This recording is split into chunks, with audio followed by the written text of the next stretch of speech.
Yeah, yeah. In your house with O'Con. Hey, O'Con in your house. Hollywood in your house. Hypocrisy's head in the clouds. Curating all kind of loud. Wrestling in front of the crowds.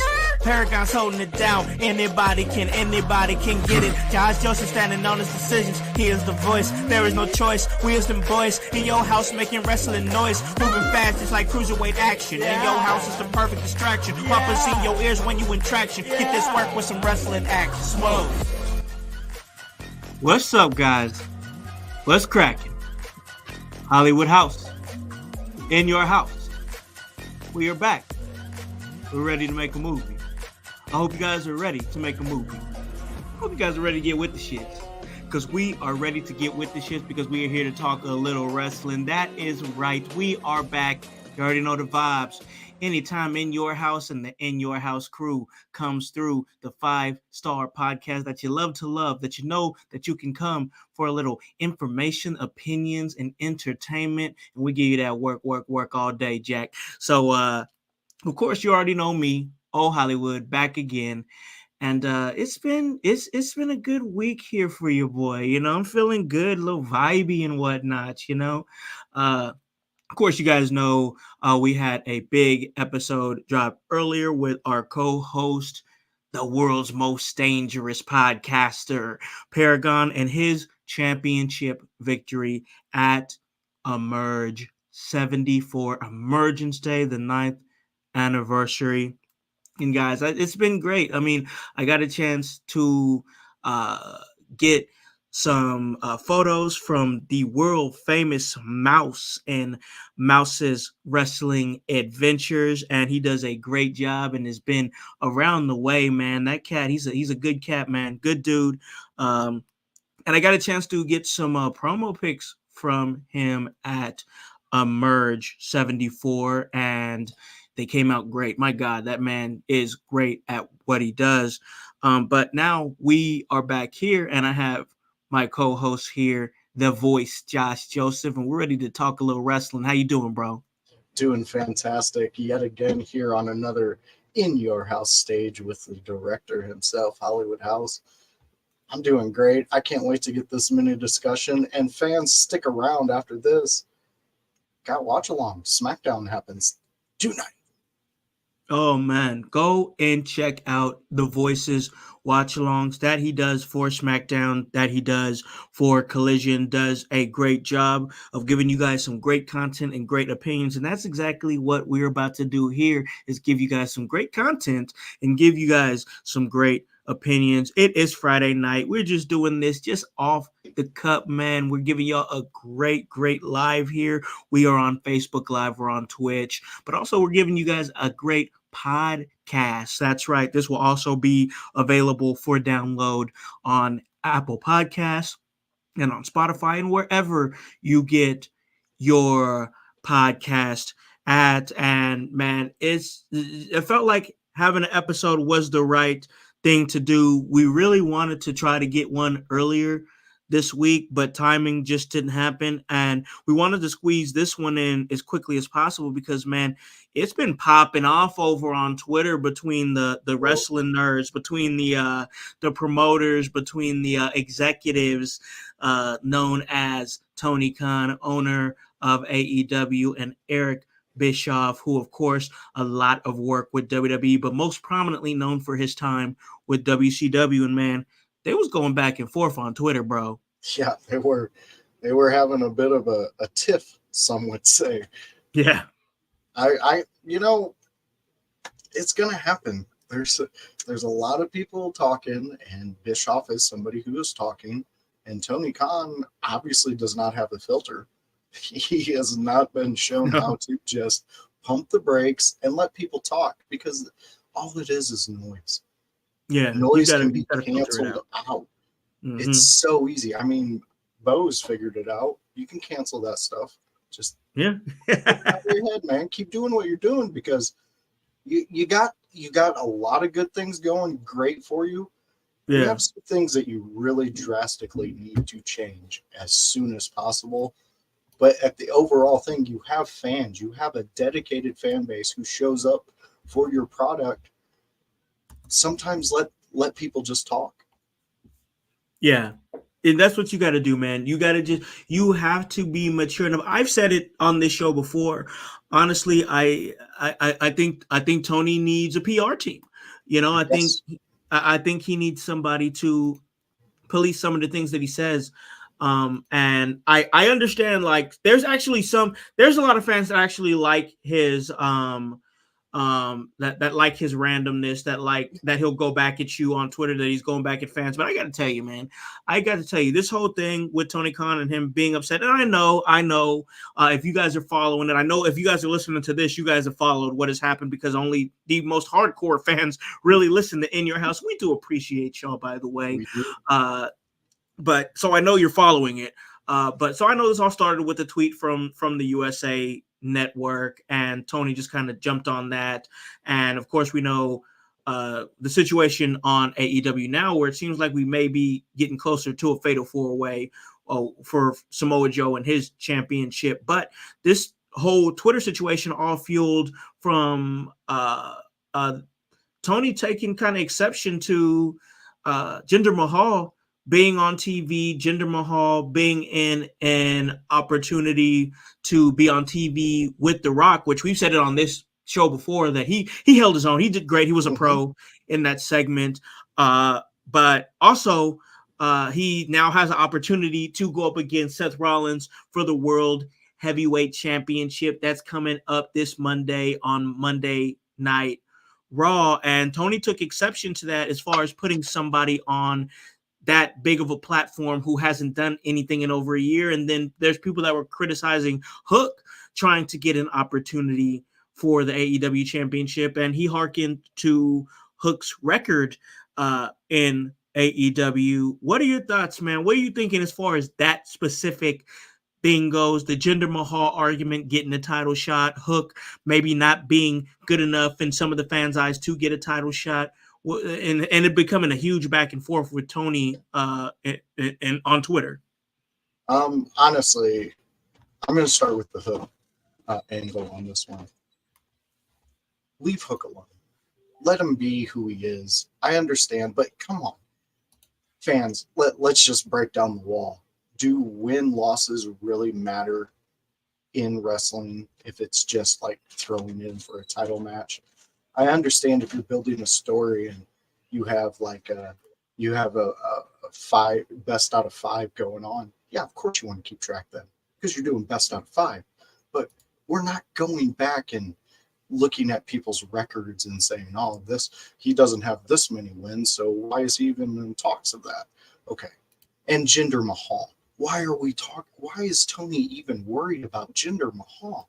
First off, Bro. Jinder's got so much press. Yeah, Jinder, all he did was show up. He got called from WWE to come and do a spot with The Rock. Who the hell is turning that down? Right. Nobody. And then he comes out, and then he gets this moment where it seems like him and Seth are going to get to go at it. Jinder Mahal gets to come back to the WWE, which honestly I did not dislike his character. His work he did in the WWE, I thought was good, solid story writing. There was some towards the end of it did go off the rails a lot. But Jinder Mahal, though, if you're going to build a mold for a wrestler, why wouldn't you want him to look like Jinder Mahal? He's a right. Drew McIntyre of a different shade. He's got the ability to carry something, and he's got the body to make you believe that. So this whole thing does not make any sense to me. The way that he's going at Jinder, I get it. It does put you in another light. And like a lot of people have said, bad press is good press. They're talking about you, Yeah. And he seems to be inserting himself in a lot of that stuff. But honestly, I like Jinder Mahal. I like the character. I like Hook also because I was a Taz fan. And then when I found out his son was going to be in it, I was like, oh my God, Taz 2.0, let's go. And then you come to see that besides the really not talking on mic, he's really not too much like his dad. I mean, yeah, he does the suplexes and stuff like that, but like Taz had a whole different taste to him, and Yeah. Hook is good. I like him, and I think they could develop with him. But It's a different vibe, man. Yeah, and Samoa Joe just needs bodies to throw around for a title match. Well, he needs contenders. You know what I'm saying? Like, I don't think Samoa Joe is going to be a champion that is going to just have it for maybe 2 or 3 months and then we just pass it along. Like, no, I really don't see that. I see Samoa Joe actually having a pretty long title reign. And then when somebody does beat him for it, it's going to be incredibly meaningful because of the reign that he built for himself. See, now that's what I love about your mind, because that is a perfect way to keep Joe that champion that we need in AEW, and harken back to what Paragon talked to us all about. Yeah, Joe is the champion we deserve in AEW, the champion we need in AEW, so we can build. If you have a guy like Joe who's out there, and I mean, tell me what he didn't do this week. The dude was everywhere. With out that there, title, like a champion should be. Exactly. And like I said, I was heartbroken when MJF lost that title. But Paragon was the doctor who came in and gave me the prescription to heal me all up, man, because I'm on board with what he's saying. I thoroughly enjoy it. I think that if you have a mind like Paragon writing for this specific thing, like you said, it's not going to be a small title run. It's going to be something of epic proportions. Yeah, I think it's going to be something special. I think that this is going to be a good title run for him. And it's exciting to see what's going to happen. Joe has already been saying, for me, we talked a little bit about it in the group chat. And for me, man, honestly, Samoa Joe's been saying all the right things. You know, he's been saying the right things that a champion should say. And I really thoroughly appreciate his current approach to being a champion. And I want to bring up a statement that he had brought up and how it resonated with me and how I had to bring it into the group to let you guys know that I truly love and appreciate this man for his contributions and in professional wrestling. Samoa Joe, and I credit the 434 for finding this information. This is where I got it from. Samoa Joe wants AEW to move away from the petty stuff. Joe quotes, "I understand the world of professional wrestling. I've seen things work at a very high level, and I understand the type of people backstage that it takes for that to happen. I try to be that person. As a champion, you're the standard bearer. I'm more than happy to take up that mantle. I really want to make a focus of getting the fans' attention back on the conflict in the ring, and a lot of the petty stuff needs to melt away. Let's get back to entertaining the people." And this could be somewhat in reference to Tony's Twitter meltdown. This could be in reference to the Young Bucks and CM Punk situation. This could be in reference to the Chris Jericho situation. This could be in reference to the Jack Perry situation. There's a lot of things backstage that's taking up fans' attention when it comes to AEW, when it really should be what's going on inside the ring. And I think somebody like Samoa Joe understands that and wants to shift that focus to what's going on in the ring as the champion of AEW. Voice thoughts on that statement. Perfectly said by Joe. I mean, honestly, and I love the vagueness of it, because in this situation, why throw gas on the fire? Why not be that commander, that leader that we need, that AEW can see and grow from, that the Young Bucks could probably take a big page out of that lesson and just sit back, and because the Young Bucks, you guys are getting to the point to where what you've been doing in the ring's not holding up any longer. I mean, I used to be thrilled for a Young Bucks match. Now I could pass. Now I would legit go to a Jinder Mahal match over a Young Bucks, just because of what's happening now. I mean, Yeah. Jinder Mahal did nothing, and he got all this. So, I mean, moving on though, Samoa Joe, and I've said it so many times. Paragon was completely right on this one, and Joe just cemented that with that tweet. You know, we need to get back to the action in the ring, the stuff that brings us in, the stuff that wakes us up if they're overseas having a pay-per-view at 4 a.m. just to watch it live because we love it. There was times I called off work to watch some of their stuff they did over there just so I could watch it, you know, Yeah. because I love it. We all love it. I know you love it. I know everybody who is in your house network, we all love it. This is what we live for. So go back, listen to Joe, see what he said, soak it in, guys. Even you, Jericho. I know there's a lot of shit happening right now in between you and the world. And, you know, at some point in time, you guys all have to think of your legacy. And Oh yeah. legacy we want to talk about. I want to talk about the Young Bucks like I would talk about the Hardys in the next 10 years. You know, I would love to talk about Hook like I talk about Taz in the next 10 years. You know, like this is the generation that's coming up, and this is the generation that honestly needs to be molded by a Samoa Joe, because he's going to give you every benefit of the situation, and he's going to give you every single tool you need to succeed. He's been there. He's been to the top of the mountain, and almost every promotion he's stepped foot in. Listen, man, I'm gonna say it like this: if Samoa Joe is the champion, if he's the leader in the locker room, and stuff's happening backstage, stupid stuff's happening backstage, I think that's the perfect man to come through and smack people in the mouth and get them in line. I'm just saying, bro. Yo, you're 100 I'm just saying, on that. like, Samoa Joe is the guy to smack you in the mouth and tell you to straighten up and fly right. And you're not going to get pissed because you know because where it's coming from. Yeah. Well, yeah, and it's Joe. It's Joe. Yeah, it's coming. It's coming from, but like you said, it's coming from a good place. Like he wants things to be better, but like that is an intimidating man, and like it harkens back to Undertaker. Undertaker being, you know, the judge of Wrestler's Court. I think that Samoa Joe would be that perfect.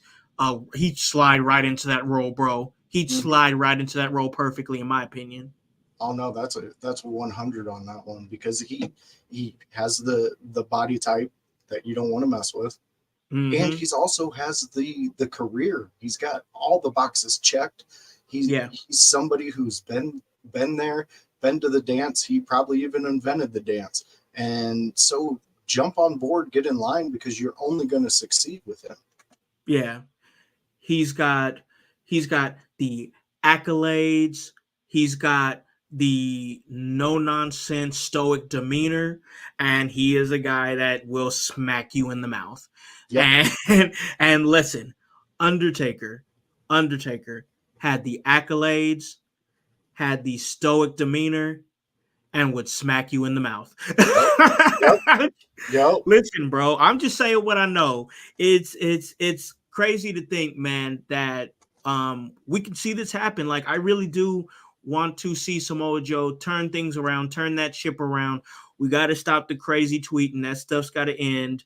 And these just quick thoughts, y'all. Quick thoughts that we had that we wanted to throw out there and have a conversation with y'all. And of course, keep that content flowing, y'all. Keep that content flowing, because guys, we got to talk before we slide out of here, because my man Voice, follow where he's going. Go ahead, follow him, head on over and get that SmackDown watch along that you're gonna get with my man. Tomorrow, join him for Collision. Tomorrow, join us once again with Dylan Cole. Dylan Cole is going to be sliding on the show. He's a menace, y'all, and he's been heading around the local scene, being a menace. I just got a chance to catch back up with Dylan this past weekend at Emerge 74, and it was great seeing that young man. It's going to be great bringing him back on the show. It's going to be great. It's going to be a vibe. Really excited to have him come back to the show, and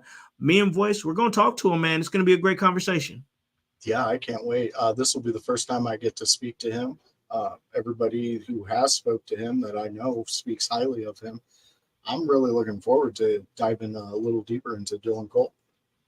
Absolutely, man. And we want to give you guys these killer episodes here, this great content, more of this content, because you guys have done exactly what we've asked y'all to do. You guys have given us some more 5-star ratings. You guys have given us some more 5-star reviews. You guys have got us charted in the United States on Apple Podcasts. You guys have got us charted in Canada. We international again, baby. I love it. I love it. We international again, baby. So it's great. We really appreciate giving y'all that work. We really appreciate you guys sliding through and listening. But now we got to slide out of here because my man's got to slide over to that watch along. So go ahead and plug away anything you like to plug, bro. All right. So like we were discussing, SmackDown Friday night watch along with The Voice. You can catch me on The Voice's Twitch channel. And I will also be right back here on Facebook on the In Your House page. So come and do that. That's also Saturday night. You're going to see me a lot this weekend. Like every weekend, I'm usually pretty much streaming. That's what I do. I got a space in between volleyball and softball for the kids. So why not use it? So come check me out. Come check out the In Your House stuff. We're doing a lot of stuff on our Facebook page, putting out posts. Everybody involved is putting out the stuff. So go support everybody. You got Jushin, you got Jones, you got Paragon out there. Yeah. Even Sam Knight dropped some stuff that we steal from him and repost. But Sam Knight loves it, so we do it. And definitely check out everybody who's doing this in your house. We are a collective, but we are also individuals. You can come and check out Jones and see what he's doing with Kokomo Press. They're funny, silly gooses over there, and I enjoy their content. And Paragon is out there putting in the work between the ropes. He's dominating Emerge. There's some things coming up for Paragon. So stay tuned for all of us. And of course, the leader himself, Hollywood House, is always doing what he does. And he's built this playground for me, Jones, and Paragon, and Jushin to come and play and dance and build sandcastles and kick them over and have fun. But we appreciate you all coming and joining us and just giving us love, because we absolutely love doing this and putting out the work for you all. Yes, man. Yes. Hey, as far as this playground that I built here with a lot of talented people, I could just say this. I just like to do hood rat stuff with my friends. You know what I'm saying? Like, straight up. I just like to do hood rat stuff with my friends. Like, it's good stuff. So we really appreciate you guys sliding through and listening to this little mini episode. Once again, it is going to be available in podcast form. It was a nice little discussions. Pop us in your ears if you guys are busy on your Saturday. It's going to drop Friday night. So maybe if you sliding into work, if you're a third shifter, you go and sign into work, you want to pop us in your ears, we'll be there Saturday morning. If you maybe you work, I know I do. I'll be up. So if you want to pop us in your ears, we'll be there. So most definitely, we got some great content flowing for y'all guys as we continue to stay charted, to continue to work hard for your 5-star ratings. And we really appreciate you guys following this journey. I feel it. I feel that I feel that fire starting to come under In Your House again. More people are paying attention. More people are sharing, and the results are showing. So guys, you already know where you guys can catch me at, right here on this great podcast. Of course, head on over to Pope's Point of View. Pope's returned. He and Pollo Del Mar have returned for their Saturday morning episode. So go check that out. You already know it's going to be a movie, Jack. So of course, Destination 6 coming up. Destination 6 coming up right around the corner. And of course, you never know what I'm going to do, what I might do when I'm there to exact my revenge on Sam Knight on January 20th. It's going to be a great event and it usually is. You guys, you regulars have been there. You guys could attest for the type of show that you get when you are there at D6, New Moon Rising. It's going to be great. So many great names as I'm bringing up the poster here and look at it. You got Sam Knight, the forever champion. He's going to be going up against Logan Myers. We're going to see the tag team champions, Whiskey and Warrants. Of course, my guy, Akbar Period, will be there. The original Sins, Jordan Die, Mr. Broadway, Kindle Fire, Don't Die, Miles. Eric Dillinger, Public Enemy. Gotta love it. And, of course, the Fatal 4-Way for the inaugural D6 Women's Champion. That is right. Some great talent. Ashlyn Alexander, the lovely Miss Larkin, who seemed to be going a little nutty here lately. Blair Onyx, and of course, Big Al herself, Alice Crowley. That's gonna be a great match, man. That's got banger material right there, that bro. Does. And then February 3rd, it's going to be Diamonds Are Forever. It's going to be a great event there at Emerge 75, February 3rd. Go check that out, and I'll be on the call there on color. It's going to be a movie, Jack. Man, you already know I'm pushing. I'm grinding here on In Your House, and you guys can follow me at Hollywood House. That is on Twitter, that is on Facebook, and then The Hollywood House on IG, and then at In Your House on all those social media platforms. And of course, that's HOWSC, and the W stands for work. So guys, you already know the vibes. Until next time, and remember, first, slide on over with my man Voice. Head on over there. Go check out that watch along. So that way you will have the ammunition to hop on this bandwagon, get on, or get gone, because the household is still going mighty strong. You guys have a great day and a great rest of your week. Peace.